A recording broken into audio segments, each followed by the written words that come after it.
ഒരു ആക്ടറിന് ഏറ്റവും അത്യാവശ്യമുള്ള കാര്യം എന്ന് പറയുന്നത് ആഗ്രഹമാണ്. അഭിനയിക്കാനുള്ള, നടനാവാൻ, നടിയാവാനുള്ള ആഗ്രഹമാണ് ഒരു ആക്ടറിൽ അത്യാവശ്യമായിട്ട് വേണ്ടത്.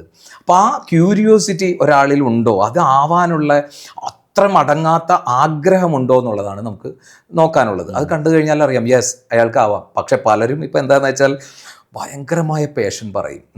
പക്ഷേ രാവിലെ 8:30 ക്ലാസ്സിന് 7 മണിക്ക് ക്ലാസ്സിന് വരണം എന്ന് പറഞ്ഞു കഴിഞ്ഞാൽ ഉണ്ടാവില്ല. അപ്പോൾ പലപ്പോഴും പല ആക്ടേഴ്സിനെയും ഈവൻ ടാലൻ്റ് ഉള്ളവരെ പോലും ഇല്ല അങ്ങനെ അതിലേക്ക് എത്തിക്കാതിരിക്കുന്നതിൻ്റെ ഒരു റീസൺ അതാണ്. നേരത്തെ പറഞ്ഞല്ലോ, അഭിനയമാണെന്ന് തോന്നരുതെന്ന്. കാരണം അത് തോന്നിയാൽ പിന്നെ അതവിടെ പാളിപ്പോയി. അതെ, നമ്മുടെ 10-40 വർഷമായിട്ട് എക്സ്പീരിയൻസ് ഉള്ള താരങ്ങൾ സട്ടിലായിട്ടാണ് അഭിനയിക്കുന്നത്. അത് പലപ്പോഴും സ്ക്രീനിൽ മാത്രമല്ല, അതിന് ക്യാമറയ്ക്ക് പുറകിൽ വർക്ക് ചെയ്യുന്നവരും അല്ലെങ്കിൽ ഡയറക്ടേഴ്സും ചിലപ്പോൾ സംശയം തോന്നും. ഒരു ഡയറക്ടർ പറഞ്ഞിട്ടുണ്ടല്ലോ, ഇത് പുള്ളി അഭിനയിച്ചതാണോ, പിന്നെ റഷ് കണ്ടപ്പോഴാണ് മനസ്സിലായത് അഭിനയമാണെന്ന്.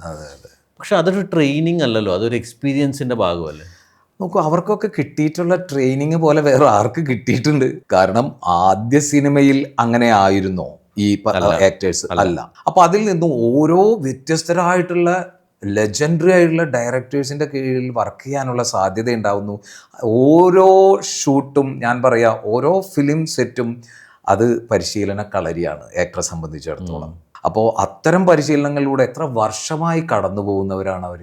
അവർക്ക് കിട്ടിയുള്ള പരിശീലനം പോലെ ചിലപ്പോൾ ഈ വേറൊരാൾക്കും കിട്ടിയിട്ടില്ല.